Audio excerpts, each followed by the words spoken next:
Beading is an under-researched yet evident jewelry-making practice in Egypt. From simple strings of beads to more complex stitched pieces made of regular sizes, both are noted. In Sinai, there are beads stitched onto leather in stripes of coral and turquoise. The net-stitched bagma will get more detail later, and it has cousins evident in Thebes and near Assuit. Net-stitch beading is also used on coal containers. There are also beaded amulets from Assuit and possibly other places, and rope-stitched bracelets and necklaces from Shantor and Baharia. Brick-stitched items are also evident, including in the form of caps and amulets, and beaded scorpion amulets are known to have existed in the 20th century. The Zar ritual is highly connected to jewelry. The Zar is a specific ritual connected to tradition regarding spirit possession found across religions in Egypt, Sudan, and Ethiopia, where the possessed dresses in jewelry and clothes meant to please the possessor, as music is played for the same reason. The ritual seeks to bring both of them in harmony with the other, as possessing spirits, sometimes called Asiyad or Al-Jinn, can inflict poor health on the ones they possess if displeased. Foods such as popcorn, chickpeas, peanuts, dates, cheese, olives, beer, and fruits will be offered up, along with henna and candles. Christian imagery will also be used in the Zar, sometimes even if the participants or possessing spirits are not Christian. The Zar is typically a ritual associated with and led and participated in by women, though men can be possessed as well, and many recognized possessing spirits are male. While beaded and gold pieces can be found, Zar jewelry is typically made of silver. These amulets and other jewelry will be decorated with talismans, Arabic, geometric designs, and images of possessing spirits. They will also feature galagil. There are also silver pieces made of a repoussé technique by Copts in a style the same as icons or votives. These pieces are made in the form of various body parts and are worn by all for the purposes of healing or warding away amulets, or even are offered to Christian saints. More known than this, though, are the crowns worn at Coptic Orthodox weddings. All branches of Orthodoxy use them in a ceremony called the crowning ceremony. These crowns represent the couple's authority of the new home they are creating together, which will be their kingdom. Some of the common jewelry of Egypt, called Shabby Jewelry, includes the Sakiye earring, which is shaped like a water wheel and is made of 120 pieces of metal welded together.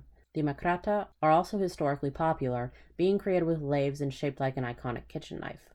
Unfortunately, most earring styles that I've seen don't have names that I personally know. The Aswira Thuban is a snake-shaped bangle and was favored by wealthy women in its day. They are often made of gold and decorated with diamonds. Abbas bangles are made with a floral motif on the inside and a geometric motif on the outside. Other bracelets I've seen include hollow bangles with polyhedral ends, ones made of open-work wires, and ones made of twisted metal. The anklets are somewhat similar, but the ones made of twisted metal sometimes include bells. Various types of kirdan exist, with a few having pharaonic motifs. For the most part, they are made of chains and a few solid pieces of metal that frequently have beads or smaller pieces of metal dangling from them. Regarding the jewelry of the rich and middle-class women that was recorded by Edward Lane during his time in Egypt, there is the kurs, a heavy convex piece worn on top of the fez or tarbouche. He describes the kurs almas, the diamond kurs, worn by wealthy women and made of diamonds set in gold and less often silver, and the kurs dahab, gold kurs, which is made of thin embossed gold with a single emerald or possibly ruby. Simple kurs dahab are lined with wax, which is covered with paper, presumably on the bottom. He states that some women will have one for every day, one for special occasions, and one of an inferior quality to wear to bed. There are 3 ornaments for the head similar to necklaces. The first 2 are similar to each other, the kusa and enebe. The kusa is 7 to 8 inches long, and the enebe is 14 to 15 inches long. Additionally, it seems the kusa has a center element and 2 alternating repeated elements, while the enebe is made of a single repeating element. However, as I have only seen his drawing for reference and have not found extant examples of either, this could be generalizing. They are made of gold and diamonds usually, though emeralds, rubies, and pearls are also used, and he noted that some were set in silver. Both typically feature drop-shaped gems suspended at regular intervals and attached with hooks. These items are similar in design and wear to the kihit ero, an item worn in Algeria. The third headpiece of this type is the shate. Shawate are made of 3 or more strands of pearls, similar in length to the kusa. They join in the center through a pieced emerald. Lane states they are like the usual pearl necklace hereafter described, or they are composed of pearls arranged in the manner of a narrow lace, and often with the addition of a few small emeralds. Presumably he's referring to first an unnamed necklace with pearls in a grape-like form that he talks about later, and a net-stitch pattern. Unfortunately, he provides no drawings for either type. They attach with 2 festoons, decorated pins, to the back of the rabta, a headscarf wrapped like a turban, popular among wealthy women at this time. Most head ornaments are worn with this explicitly, or to the earrings. Further ornaments include the riche, a sprig of diamonds set in gold or silver, worn on the front or side of the head, and the hilal, a crescent of diamonds set in gold or silver and worn like the riche. The hilal has a small width and its outer edge is a half-circle shape. There is the Camara, made of thin embossed gold and sometimes gems. The embossing takes the form of Arabic or fanciful designs. At its bottom edge it has 7 flat gold pieces, called bark, and sometimes it will be attached to another Camara and worn in the front of the rabta. The Sakiye is a round flat piece, made of filigree with small pearls and a single precious gem set in its center. It has bark and emeralds hanging from the bottom. It is worn like the Camara or in conjunction with it. The Oud es Salibe is made of a slender piece of wood encased in gold, and Lane believes it to have originally been a Christian ornament. It has 2 chains attaching it to a hook so that it might be worn, and it has a row of bark along the bottom. The misht is shaped like a small comb made of gold, and worn in the same manner as the Oud es Salibe, Sakiye, and Camara, and often with 1 or 2 of those. It is suspended like the oud and has bark attached to the chains. There are 2 other ornaments suspended in this manner, the akik and the belor. The difference is the former is made of carnelian and the latter is made of colorless crystal or glass. He mentions there are more ornaments shaped like flowers or butterflies, but does not go into further detail about them or provide drawings. He draws 5 earrings from this time, including the Sakiye with a ruby set in its center. He names none of them. The necklaces he describes are 2 unnamed necklaces, the first of gems of different sizes set in gold, and the second of pearls or gems with a bead or other ornament in a different shape, size, material, or color from the rest, set either once in the center or 3, 5, or 7 times at even intervals. The example he shows is a string of pearls with an emerald in the center, and I have seen similar necklaces in the art of poor women as well, though not made of pearls, and with gold beads instead of emerald. Third necklace is the Libbe, which is made of hollow gold beads, with a different bead of precious gem or coral in its center. It is worn by middle class and poor women, as is the shayir, which is similar or the same as a necklace referred to by Azafami as the Quran. It is at his time made of hollow gold and is quite long. There is the kilade, which reaches the girdle and is made of precious gems. Another unnamed necklace made of coins and of a similar length is mentioned.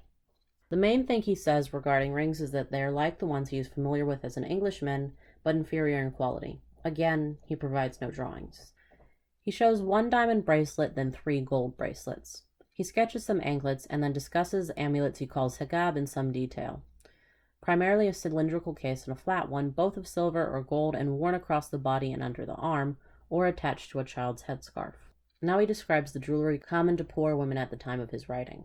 A string of Venetian coins is worn across the forehead, much like the kusa, and there are multiple forms of headscarf worn, including the rabta, though it is implied to be less common. Some of the associated ornaments, such as the lesser kurs, Camara, misht, Sakiye, and so on, are worn as well. Earrings can be made of gold and precious stone, but more common is brass and colored beads, and sometimes silver. The kuzam he describes as common throughout Egypt, though he states it to be made of brass and only sometimes of gold. In other respects, it is similar to contemporary nose rings, being 1.5 inches in diameter and needing to be pushed aside when eating. He states it to be decorated with glass beads, mostly red and blue, worn on the wearer's right side of the nose. There are regional variants of the kuzam, which I will discuss in the relevant sections. The necklaces, he states, are somewhat similar to what he described before, but many are also made of colored glass or amber, and cheap in strings or networks. He also mentions a curious item called a tok, a wire of firm metal bent into a ring and worn as a necklace. It is similar to the siwi ayahra.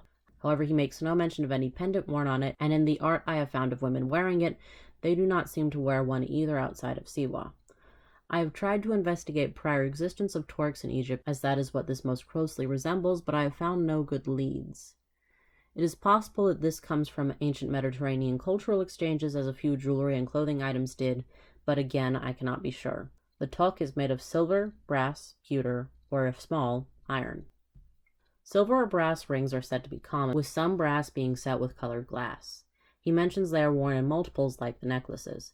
Brass bracelets are most common, with gold, silver, copper bone, amber beads, and opaque colored glass usually being blue or green. He says the anklets are same as before, with some of iron and strings of bells being common. Regarding the ornaments of men, he mentions the seal ring, katim, worn on the right little finger, and made of silver with carnelian or another stone set into it, on which the owner's name is carved. A phrase may be added expressing devotion to God. He states that anyone who could afford it would have one. Many men, particularly learned ones, would wear an inkhorn or pen case called a dawaye made of silver, brass, or copper tucked into their hizan. They will wear in place of this, or in addition, a case, knife, or dagger. There is also a cord made of silk called a Camara, which draws the sleeves back from the hands. It is noted as being crimson or dark blue. He unfortunately draws none of these except for the dawaye, which is not clearly visible in its illustration.